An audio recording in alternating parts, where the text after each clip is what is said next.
Hello dear students, welcome to Utkarsh online classes. बच्चों, RBSE board Rajasthan board ने अपना model paper publish कर दिया है।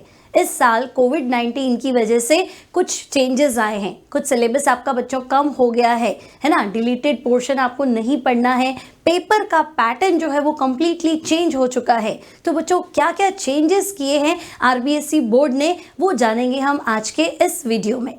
तो बच्चों, ध्यान से पूरा वीडियो देखिएगा, क्या क्या चेंजेस हैं, पेपर आपका किस तरह से आने वाला है, कैसे आपको एग्जाम में पेपर सॉल्व करना है। So let's start. सो बच्चों, general instructions of the examinees, candidate must write first his or her roll number on the question paper compulsory. बताने की जरूरत नहीं है बच्चों, पेपर पे आपको अपना रोल नंबर लिखना ही है, सारे क्वेश्चंस करने हैं। Write the answer to each question in the given answer book. सारे क्वेश्चंस आपको करने हैं, सबका आंसर बुक में नोट करना है। For questions having more than one part, the answer to these parts are to be written together in continuity। तो बच्चों, ये चीज़ आपको ध्यान रखनी है। अगर ये क्वेश्चन के 3 पार्ट है, क्वेश्चन एक ही है ना, मान लो बड़ा क्वेश्चन है, 4 नंबर का क्वेश्चन है और उसके 3 पार्ट है A B C, तो बच्चों पहले पार्ट A करना है, फिर B करना है, फिर C। ऑर्डर चेंज कर सकते हो लेकिन एक साथ करना है। यूँ नहीं आपने क्वेश्चन का ए पार्ट यहाँ कर लिया, 2 पेज बाद में बी पार्ट किया और 1 पेज बाद में सी पार्ट किया, तो गलती हो जाएगी। आपको कंटिन्यूटी करनी है। अगर आपको लगता है कि फिलहाल मुझे ए आ रहा है, बी और सी में मुझे थोड़ा टाइम चाहिए, मैं बाद में करूँगा, तो स्पेस फ्री कर देना। और जब कर लो, ठीक है, तब तो ठीक है। और मान लो आपको लास्ट तक याद नहीं आया तो उस जगह को क्रॉस कर लेना, कट कर लेना, ठीक है। तो कंटिन्यूटी होनी चाहिए बच्चों। If there is any error, difference, contradiction in Hindi and English version of the question paper, the question of the Hindi version should be treated valid. तो बच्चों ध्यान रखना, ये बोर्ड का पेपर है। नीट और जेई में अगर हिंदी और इंग्लिश में कोई कंट्रोवर्सी होती है तो वहाँ इंग्लिश वाला सही माना जाता है, बट बोर्ड के पेपर में हिंदी और इंग्लिश में थोड़ा सा मिस्टेक है तो हिंदी वाली बात सही मानी जाएगी, ठीक है। तो बच्चों, पेपर हिंदी में बिल्कुल परफेक्ट है, कहीं आपको थोड़ा एरर लगता है तो हिंदी में पढ़ के सॉल्व कर लेना। Next, write down the serial number of the question before attempting it. Her question को करने से पहले क्वेश्चन नंबर जरूर लिखना है, ठीक है। सो मार्किंग सिस्टम क्या है बच्चों? Weightage of marks for the question is as follows. तो बच्चों देखो, क्वेश्चन नंबर 1 जो है ना, उसके 10 पार्ट से 1 to 10 पहला क्वेश्चन है ना, उसमें 10 क्वेश्चन आएंगे, 10 के 10 बच्चों ऑब्जेक्टिव होंगे, है ना। तो उसमें वो सब क्वेश्चन 1-1 नंबर के हैं। क्वेश्चन नंबर 2 जो है 2 to 11, तो पहले क्वेश्चन में 10 हो गए, सेकंड से लेके 11 यानी टोटल क्वेश्चन हो गए 20, ठीक है। तो बच्चों, सेकंड से 11 जो क्वेश्चन है वो भी 10 क्वेश्चन हो गए, है ना, वो भी 1-1 नंबर के हैं और मार्क्स क्या है? 20। क्लियर? तो 2 क्वेश्चन हो गए आपका। क्वेश्चन नंबर 1 उसमें 10 क्वेश्चन है, फिर 2, 3, 4, 5, 6, 7, 8, 9, 10 और 11 वो भी 1-1 नंबर के हैं। देन बच्चों, क्वेश्चन नंबर 12 से 15, तो 12, 13, 14 और 15 total number of questions are 4, तो क्वेश्चन 4 हो गए और सब 2-2 नंबर के हैं। ईच क्वेश्चन कैरी 2 मार्क्स, तो 4 क्वेश्चन है, सब के सब 2-2 नंबर के हैं, मीन्स 8 मार्क्स के क्वेश्चन हो गए। देन बच्चों 16 to 19, तो 16, 17, 18, 19 ये जो 4 क्वेश्चन हैं ये 3-3 नंबर के हैं, तो 4 3 12, तो टोटल क्वेश्चन के मार्क्स हो गए 12। देन बच्चों क्वेश्चन नंबर 20 और 21, ठीक है, 2 क्वेश्चन हो गए, 20वां और 21वां, तो ये 2 क्वेश्चन जो हैं ये 4-4 नंबर के हैं, टोटल मार्क्स हो गए 8। और 22 to 23 है ना, question number 22, 23 again 2 question, marks हो गए 4। तो बच्चों ये टोटल मार्क्स जो है दैट विल बी 56। आपका जो बोर्ड का पेपर आएगा बच्चों 5 सेक्शन में आएगा, ठीक है। टोटल मार्क्स हो गए 56। अब आपको पता है पेपर 56 का है, 14 मार्क्स इंटरनल है, ठीक है, तो टोटल हो गया 70 और 30 मार्क्स आपका प्रैक्टिकल का है, तो ओवरऑल हो गया 100। तो 100 नंबर के पेपर को 3 पार्ट्स में डिवाइड किया है। जो आपको बोर्ड का एग्जाम देना है वो पेपर 56, 14 मार्क्स स्कूल के हाथ में है, इंटरनल मार्क्स है। 70, 30 मार्क्स का आपका प्रैक्टिकल है, अगेन वो एक एग्जाम है, तो टोटल हो गया 100। अब टोटल 5 सेक्शन है बच्चों, मार्क्स और डिस्ट्रीब्यूशन मार्क्स का और क्वेश्चन का इस तरह से है। अब हम देखते हैं क्वेश्चन आते कैसे हैं। तो बच्चों देखो, question number 60 into 23 have internal choice. तो बच्चों इंटरनल चॉइस मतलब एक के बाद और में दूसरा चॉइस है, पहला नहीं आता तो दूसरा कर लो। अभी कुछ क्वेश्चन ऐसे भी डाले जिसमें 2 चॉइस है, मतलब क्वेश्चन एक नहीं आता तो दूसरा कर लो, नहीं आता तो तीसरा कर लो। तो एक इंटरनल चॉइस मतलब 2 में से एक करना है, और 2 इंटरनल चॉइस मतलब 3 में से एक करना है। सो बच्चों सेक्शन ए ले लेते हैं। सेक्शन ए में क्वेश्चन नंबर 1 था, उसमें 1 to 10 तक क्या था, 10 ऑब्जेक्टिव थे। तो देखो फर्स्ट क्वेश्चन जैसे आपको दिया है, the vapour pressure of a liquid on increasing the temperature. तो बच्चों टेम्परेचर बढ़ाएंगे तो लिक्विड जल्दी जल्दी वेपर बनाएगा, तो प्रेशर बढ़ेगा। ठीक है, तो प्रेशर क्या होना चाहिए, रेगुलरली इंक्रीज होना चाहिए। Now rust is a mixture of. तो बच्चों रस्ट मतलब रस्टिंग ऑफ आयरन होता है, जंग लगना। तो जंग लगे हुए आयरन का फॉर्मूला, रस्टेड आयरन का फॉर्मूला होता है Fe2O3.XH2। तो यहाँ के हिसाब से आंसर हो जाएगा बच्चों Fe2O3 and FeOH whole thrice hydrated form में। Then students, half life of a first order reaction is 69.3 second, its rate constant। तो बच्चों यहाँ पे आपको हाफ लाइफ टी हाफ दे रखा है 69.3 सेकेंड, और आपको रेट कांस्टेंट फाइंड करना है के। तो आप फॉर्मूला यूज करो के equals to 0.693 divided by T half, और आप अपना आंसर फाइंड करो। Then which of the following has minimum gold number. तो बच्चों गोल्ड नंबर जो है, this question is from surface chemistry. ठीक है, तो गोल्ड नंबर क्या है, प्रोटेक्टिव कॉलॉइड का अमाउंट है ड्राई स्टेट में मिलीग्राम्स के अंदर, जो लायोफोबिक सॉल्ट को प्रोटेक्ट करता है। तो आपको ध्यान रखना है हाईएस्ट गोल्ड नंबर स्टार्च का होता है और मिनिमम गोल्ड नंबर जिलेटिन का होता है। Now which of the following has maximum ionization enthalpy। तो बच्चों IP maximum, IP मतलब ग्राउंड स्टेट में गैसियस आइसोलेटेड न्यूट्रल एटम से इलेक्ट्रॉन को बाहर निकालने के लिए दी गई एंथैल्पी। तो यहाँ जो 4 ऑप्शन है बच्चों, these are from group 15 nitrogen family, nitrogen, phosphorus, arsenic और एंटीमोनी। तो ग्रुप में अप टू डाउन जाने पे IP घटता है, तो यहाँ हाईएस्ट IP हो जाएगा nitrogen. Then which element shows +4 oxidation state in lanthanoid series। तो बच्चों लैंथेनॉइड सीरीज में सिर्फ सीरियम का ऑक्सीडेशन स्टेट होता है +4, क्योंकि 4 इलेक्ट्रॉन लूज करने के बाद वो जिनॉन बन जाता है ना। तो +4 oxidation state shown by cerium. Then students, in which of the following, which ion all electrons are paired. तो सबके सब पेयर्ड इलेक्ट्रॉन बताने बच्चों। तो देखो कॉपर का जो कॉन्फ़िगरेशन है that is 3d10 4s1। If you are talking about copper plus then configuration will be 3d10। तो बच्चों 3d10 में सारे के सारे इलेक्ट्रॉन्स क्या हो जाएंगे, पेयर्ड हो जाएंगे। In group 15 which element is most abundant in earth crust. तो बच्चों एटमॉस्फेयर में तो नाइट्रोजन ज्यादा होता है अपर एटमॉस्फेयर में, लेकिन जब हम अर्थ क्रस्ट की बात करते हैं तो फॉस्फोरस का परसेंटेज नाइट्रोजन से ज्यादा है। तो यहां आंसर होगा P, phosphorus. Which of the following is ambient ligand. तो बच्चों एम्बिडेंट लीगेंड यानी ऐसा लीगेंड जिसमें 2 डोनर साइट होती है ना, 2 डोनर एटम होते हैं, किसी एक से उसको लोन पेयर डोनेट करना है। फॉर एग्जाम्पल अगर मैं नाइट्रो की बात करूं बच्चों तो NO2 माइनस और ONO माइनस। तो बच्चों ऑक्सीजन भी डोनेट कर सकता है, सिमिलरली नाइट्रोजन लोन पेयर की वजह से डोनेट कर सकता है। तो एम्बिडेंट लीगेंड हो जाएगा आपका नाइट्रो। देन बच्चों आंसर 1, देन फिनॉल की रिएक्शन X से कराओ KOH की प्रेजेंस में, ये कंपाउंड जो है दिस इज सैलिसिल्डिहाइड। तो बच्चों ये एक नेम रिएक्शन है, बहुत फेमस रिएक्शन है, रिमर टिमैन रिएक्शन। रिमल्ट इवान कहता है फिनॉल की रिएक्शन क्लोरोफॉर्म से कराओ KOH या NaOH की प्रेजेंस में, आंसर विल बी सैलिसिल्डिहाइड। तो छोड़ा क्या है बच्चों, फिनॉल हो गया, KOH हो गया, क्लोरोफॉर्म छोड़ दिया है, so correct answer will be option B, chloroform.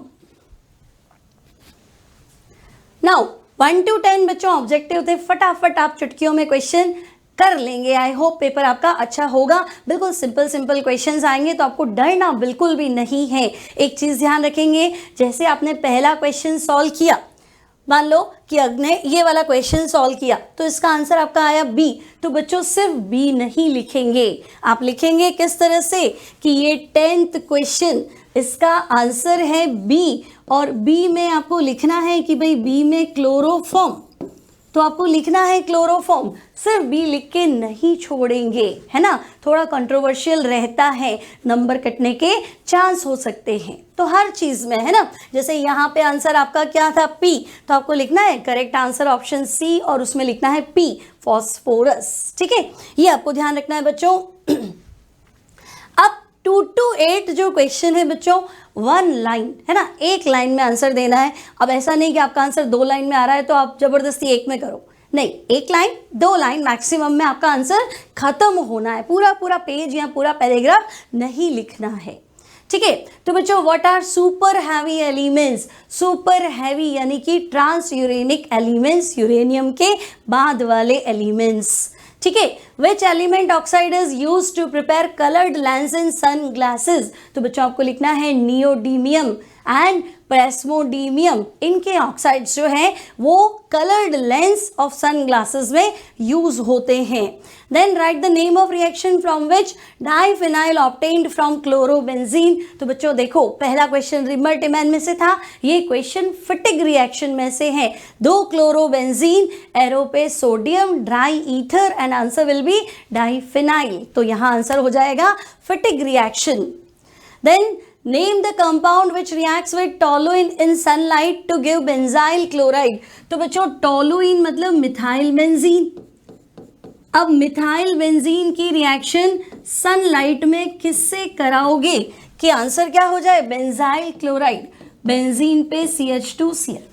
तो देखो ज़्यादा दिमाग लगाना ही नहीं है, टोलुइन है, बेंजाइल क्लोराइड है, कौन छुप रहा है ना, कौन आना चाहिए यहाँ पे, तो क्लोरीन आएगा तभी तो वहाँ पहुँचेंगे। और क्लोरीन की रिएक्शन में बच्चों साइड चेन अटैक होता है ना, सनलाइट की प्रेजेंस में फ्री रेडिकल मैकेनिज्म रहता है। तो इतना आपको नहीं बताना है, आपको सिर्फ क्या लिखना है, नेम द कंपाउंड, तो आपको आंसर लिखना है here chlorine will react with toluene in presence of sunlight to give benzyl chloride.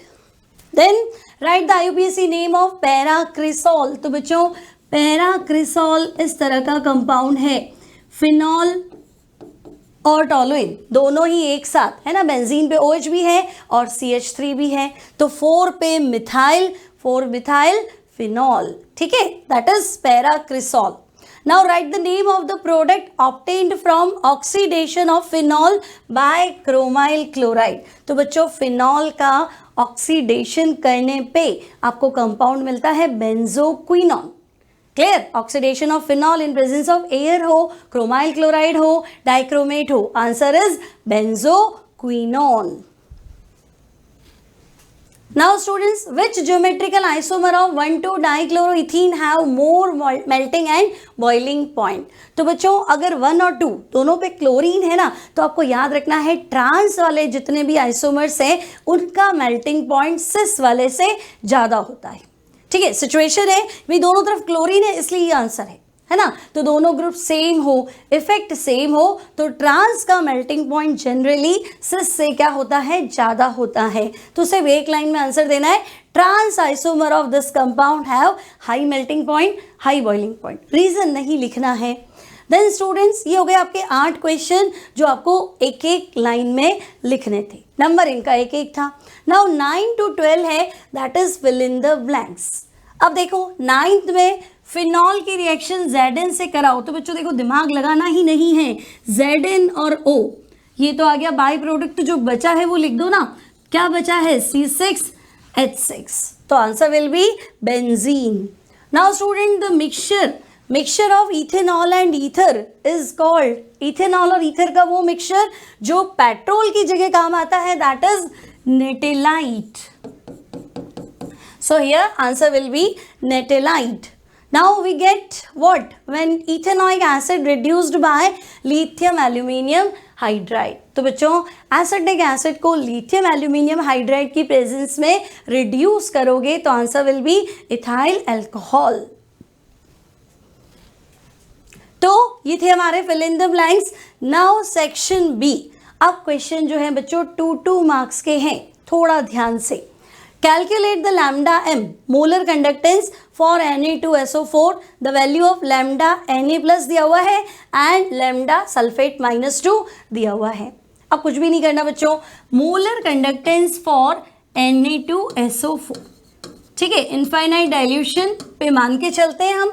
Now Na2SO4 में कितने आयन्स है, तो हम कहेंगे 2 आयन तो सोडियम प्लस के हैं और 1 आयन SO4 माइनस 2 का है, ठीक है. तो 2 into conductance of Na plus कितना है 50.1 प्लस क्या करेंगे कंडक्टेंस ऑफ सल्फेट माइनस 2 यानी कि 160 ऐड करके आंसर लिख दो, ठीक है. यूनिट नहीं लिखोगे बच्चों तो आधा नंबर कैंसिल हो जाएगा, तो यूनिट भी लिखनी है. अब करेंगे कैसे एग्जाम में, तो पहले लिखना given lambda Na plus equals to इतना, lambda sulphate minus 2 equals to इतना, फिर अकॉर्डिंग टू कोलराउस लॉ ये फॉर्मूला लगाना, फिर वैल्यू पुट करना, फिर आंसर निकालना, फिर यूनिट लिखना, तब 2 में से 2 नंबर पूरे मिलेंगे. Then students, the specific conductance of 0.1 m KCl is 0.0129 Siemens centimeter inverse at 298 Kelvin. Calculate its molar conductivity. तो बच्चों बुक में से क्वेश्चन उठाया हुआ है एज इट इज, आपको मोलर कंडक्टेंस फाइंड करना है. Lambda m equals to kappa into 1000 divided by c. तो बच्चों कापा है स्पेसिफिक कंडक्टेंस 0.0129, 1000 और कंसेंट्रेशन है 0.1, ठीक है. तो कंसेंट्रेशन आपको मोल पर लीटर में ही लिखना है और वो साइमन सेंटीमीटर इनवर्स में ही लिखना है, इसलिए वहाँ 1000 लिखा है, यूनिट चेंज होकर अपने आप आंसर हो जाएगा, ठीक है. नाउ स्टूडेंट्स क्वेश्चन नंबर 14 देखो 2 पार्ट्स में है तो एक साथ करना है. 14 part 1, 14 part 2. So Identify compound X and following chemical equation, give its IUPAC name. तो बच्चों जब सिल्वर वाला केस होता है तो अटैक थ्रू नाइट्रोजन होता है, तो यहाँ पे जो कंपाउंड होगा दैट इज मिथाइल आइसोसाइनाइड, ठीक है. और आपको इसका IUPAC नेम लिखना है, so it will be carbyl amino methane. Clear, carbyl amino alkane होता है तो कार्बिल अमीनो मीथेन, ये इसका IUPAC हो जाएगा. Now draw orbital diagram of methyl chloride. तो बच्चों मिथाइल क्लोराइड में कार्बन का हाइब्रिडाइजेशन स्टेट sp3 है, ठीक है. ये स्ट्रक्चर मान के इसका ऑर्बिटल डायग्राम बनाना है, मतलब sp3 हाइब्रिडाइज्ड ऑर्बिटल्स बता के और पूरा ये इस तरह से सेट करना है, हाइड्रोजन एटम की ओवरलैपिंग करके आंसर देना है. Now students write differences between threo and erythro form. तो बच्चों जब 2 कायरल कार्बन होते हैं तो उनको लिखने का मेथड है इरिथ्रो और थ्रियो, तो ये आपको लिखना है. Then question number 16. तो बच्चों अब देखो हम सेक्शन सी में आ गए हैं, इससे पहले सेक्शन बी था जहां क्वेश्चन 2-2 नंबर के थे, ठीक है. अच्छा इरिथ्रो और थ्रियो ये क्वेश्चन है बच्चों आपका स्टीरियो केमिस्ट्री में से. देन क्वेश्चन नंबर 16 में देखो define the mass percent and write the formula to determine the mass percentage. तो मास परसेंट आपको निकालना है, मास परसेंट का फॉर्मूला लिखना है. मास परसेंट का definition amount of solute present in 100 gram solution, ठीक है. तो फॉर्मूला लिखेंगे. नाउ 2 एग्जाम्पल आपको लिखने हैं आइडियल सॉल्यूशन के. अब मान लो पहला क्वेश्चन नहीं आता, दूसरा आता है तो दूसरा करेंगे, दोनों आते हैं तो जो बेस्ट आता है वो सॉल्व करेंगे, ठीक है. शर्त क्या है, ए और बी पार्ट साथ साथ में करोगे, ठीक है. तो बच्चों ये सेक्शन सी 3-3 नंबर के क्वेश्चन हैं. ये आपका चैप्टर है सॉल्यूशन. अब देखो चॉइस में भी आपके पास सॉल्यूशन में से ही क्वेश्चन है. Define the volume percentage and write the formula to determine volume percentage. तो या तो मास परसेंट कर लो नहीं तो वॉल्यूम परसेंटेज कर लो, ठीक है. नॉन आइडियल सॉल्यूशन के दो एग्जाम्पल, तो आइडियल आता है आइडियल लिखो, नहीं तो नॉन आइडियल। नेक्स्ट बच्चों question number 17, write the general electronic configuration of chalcogen. तो बच्चों चाल्कोजेन मतलब ऑक्सीजन फैमिली, तो ऑक्सीजन फैमिली का general electronic configuration like NH2 NP4 ये लिखना है आपको। Write the chemical formula of Epsom salt. अब इप्सम क्या होता है, जिप्सम क्या होता है, ये सब आपने पढ़ रखा है, इनके फॉर्मूले याद होने चाहिए। Now complete the following chemical reaction. तो बच्चों अमोनिया की रिएक्शन क्लोरीन से, जब क्लोरीन एक्सेस में है और अमोनिया एक्सेस में है, तो जब क्लोरीन एक्सेस में होता है तो नाइट्रोजन ट्राइक्लोराइड और अमोनिया एक्सेस में होता है तो अमोनियम क्लोराइड बनता है। This question is from P block. Question number 17 दो पार्ट है, दोनों पी ब्लॉक के हैं। नाउ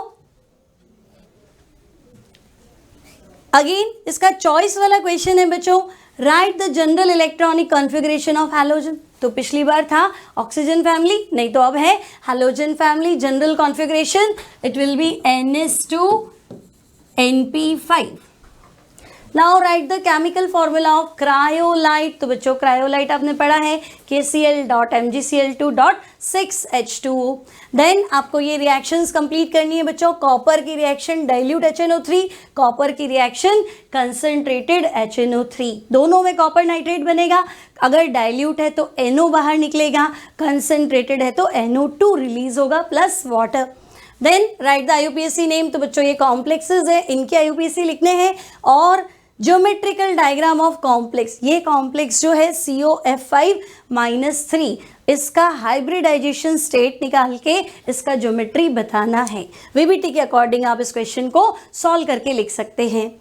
नाउ बच्चों मान लो पहला नहीं हो रहा तो दूसरा क्वेश्चन कर लो, इसमें भी दोनों के IUPAC नेमिंग और NiCl(4-2), ठीक है। आप पहले इसका हाइब्रिडाइजेशन निकालेंगे फिर ज्योमेट्रिकल स्ट्रक्चर बनाएंगे। Then students question number 19, x and y given, identify x and y in given chemical equation and give their formula and name। तो बच्चों कैल्शियम साइनाइड की रिएक्शन H2SO4 से कराएंगे, x बनेगा, it will B calcium cyanamide, और hydrolysis करेंगे तो I think urea बन जाएगा। Draw resonating structure of nitrobenzene which shows meta directing effect। तो बच्चों बेंजीन पे NO2 ग्रुप लगा दो, दिस इज नाइट्रोबेंजीन, और इसकी रेजोनेटिंग स्ट्रक्चर बनानी है। लास्ट में रेजोनेंस हाइब्रिड भी बनाओगे पूरे नंबर के लिए।